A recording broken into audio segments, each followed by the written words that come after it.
Darryl Dawkins has come in the ball game replacing Bobby Jones.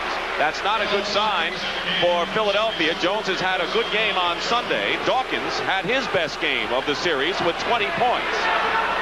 Inside, Kareem Abdul-Jabbar misses, and Caldwell-Jones the rebound. He told me yesterday, I have to set the tempo and get that defensive board for the team to do well and do this, as Mo Cheeks penetrates for the bucket.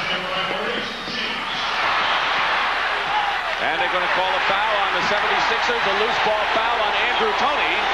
And for Toney, his first personal foul. And Billy Cunningham is off the bench. Don't tell me that! Cunningham yelling at Darryl Garrettson. He played on the last Sixer championship team in 1967. Lakers by 5. Sixers trying to get back into the flow before they fall way behind. As LA red hot. They call another foul on Andrew Toney, I think. Andrew's Toney's second personal foul.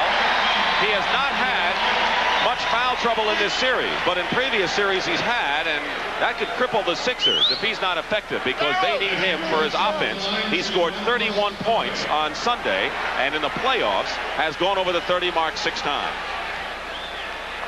Now the Lakers have got off very well and controlled the tempo. Consequently, they've been shooting much better than the Sixers. But the Sixers are a team that it takes them sometimes a pretty good while to get started. But the key to their game has to be when Maurice Cheeks penetrates or makes a couple outside shots and gets them off, because then they shoot very well, especially when he penetrates. They find and they overthrow Julius Erving. He controls the ball. They have 13 seconds on the clock, and Caldwell-Jones misses inside. Darryl Dawkins makes no mistake on the follow-up. The 76ers have to watch out on defense, because they have picked up 5 fouls in 3 minutes and 30 seconds. And now a technical foul has been called on Billy Cunningham, and he is enraged on the Sixers sideline. And if he gets hit with another one, he'll have an early exit here. Magic Johnson will shoot the technical. He has been the best free throw shooter in the series at 80% for LA.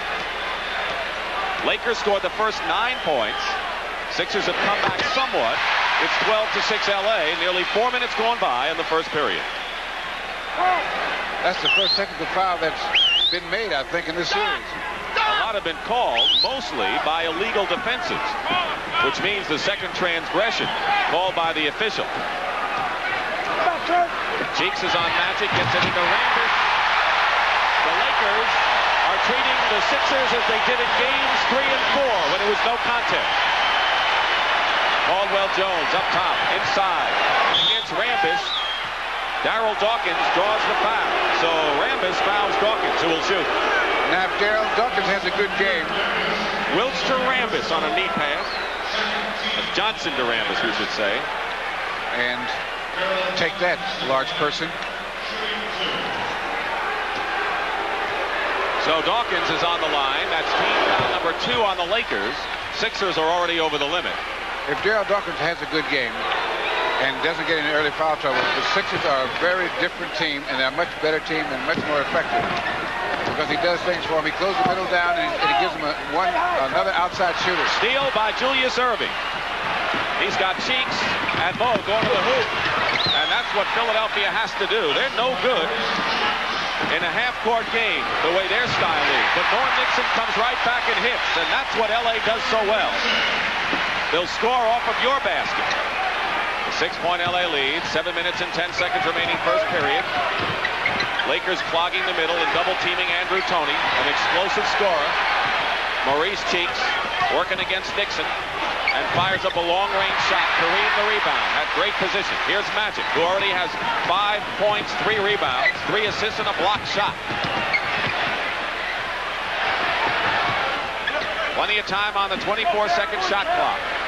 Magic controlling. The MVP 2 years ago in the championship series against these Sixers. Good flip from Kareem, knocked away, and it's not recovered by Kareem, and he made a valiant effort. Philadelphia ball, and the crowd gives Kareem an ovation for his hustle. And if people thought that even with that fast start the Lakers had, that they were going to run away with this game, they're in for a long evening, because this Philadelphia team, once they get into their rhythm, they can play with anyone. Julius goes inside on a perfectly executed play. What are the signs that Philadelphia was coming back when it was 9-0, Bill? Well, when Julius started to work defensively, he set the pace for them. They started to play better defense. They made a couple steals, and that's the way their offense is generated, from their defense. Kareem's. It is still L.A. ball as he's going against Darryl Dawkins. L.A. won the Pacific Division by 5 games over Seattle. Philadelphia lost by 5 games to Boston, but the Sixers won a dramatic 7th game series for the Eastern Championship over at Boston. Wilkes still can't find that jump shot. He said, I hope to find it in L.A., and I only need it for 1 game. The Doc across to Toney. Baseline jumper short. Tipped up, and Caldwell Jones makes in a tremendous, incessant effort. And on Sunday, every time Julius Erving had a rebound, offensive or defensive, the Sixers scored on Sunday. And that is an incredible fact. Into Rambis, good position inside. Kurt Rambis, who has played his best ball in the first quarter of games in the playoff. McAdoo will come in, a big story there. Rambis is 3 for 3.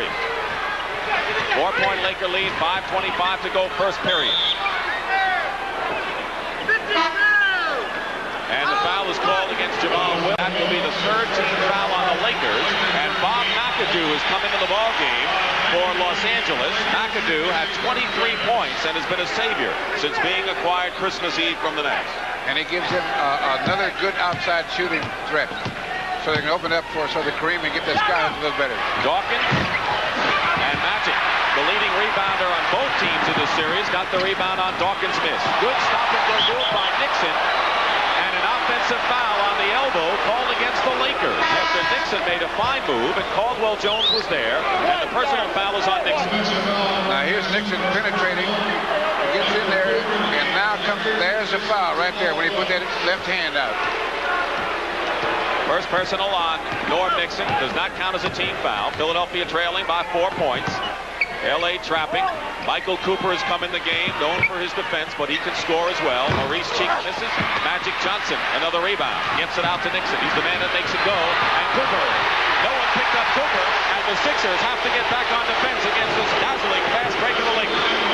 And this group that they have out there, with the exception of Kareem, they are exceptionally fast people, so that their fast break is very devastating. Good pass shot by Darryl Dawkins.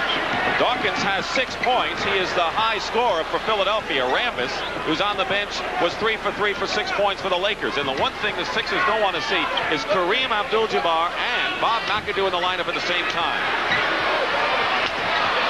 McAdoo can hit the outside shot and is tough inside. Kareem is fouled going in, and he'll go to the line to shoot. And coming into the ball game, Bobby Jones back in there replaces Julius Erving, who goes out with 4. Here's Bobby Jones, and when Bobby Jones is scoring, the running game is on. Julius goes out with 4 points. Foul on Dawkins. Kareem shooting 2. Now, both the teams have settled down now. The Lakers came out, and their sneakers, their sneakers weren't touching the floor.